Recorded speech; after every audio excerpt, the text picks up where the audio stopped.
इंसान को लोभ के पीछे नहीं दौड़ना चाहिए, क्योंकि लोभ या लालच इंसान को अंधा बना देता है। इससे इंसान पुण्य और पाप सब भूल जाता है। एक बार एक पंडित जी काशी से पढ़ाई करके वापस अपने घर आए। उनकी शादी भी हो गई। कई दिन बीत जाने के बाद एक दिन उसकी पत्नी ने उससे पूछा, पतिदेव आप बहुत विद्वान हैं क्या? आप मुझे एक प्रश्न का उत्तर दे सकते हो? पंडित जी इनकार नहीं कर सके और बोले, पूछो। उसकी पत्नी बोली, आप मुझे बताइए कि पाप का बाप कौन है? उसकी पत्नी की बात सुनकर पंडित जी सोच में पड़ गए कि अब क्या जवाब दूं। तभी उसकी पत्नी बोली, महाराज नहीं मालूम तो रहने दीजिए। पंडित जी ने कहा, नहीं मैं तुम्हें इसका जवाब जरूर दूंगा। अगले ही दिन पंडित जी काशी के लिए निकल पड़े। रास्ते में ही एक वेश्या रहती थी। पंडित जी को देखकर बोली, पंडित जी कहाँ जा रहे हो? पंडित जी बोली, जी मैं काशी जा रहा हूँ। वेश्या फिर बोली, मैंने सुना है कि आप काशी पढ़कर आए हो, तो फिर अब वहाँ क्यों जा रहे हो? पंडित जी ने उन्हें सारी बात बताई। वेश्या बोली, पंडित जी इसके बारे में तो मैं भी बता सकती हूँ। पंडित जी बहुत खुश हुए और बोले, अच्छी बात है, फिर तो इतनी दूर जाना भी नहीं पड़ेगा।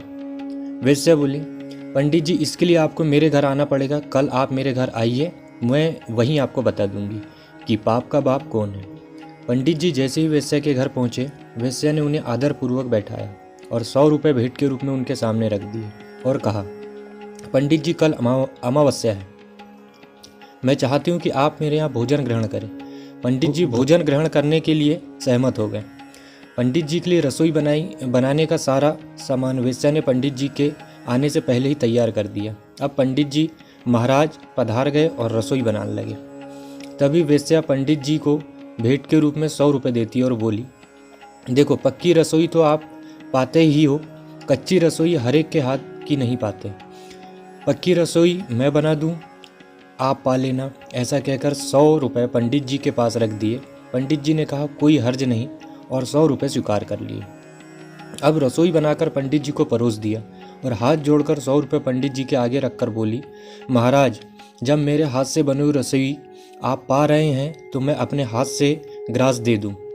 हाथ तो वो ही है जिनसे रसोई बनाई है, ऐसी कृपा करो। पंडित जी मान गए।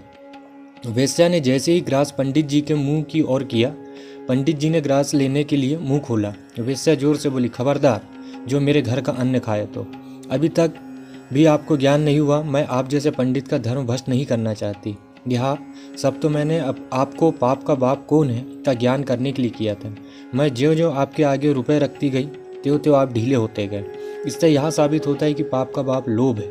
इंसान को लोभ के पीछे नहीं दौड़ना चाहिए, क्योंकि लोभ या लालच इंसान को अंधा बना देता है। इससे इंसान पुण्य और सब पाप भूल जाता है।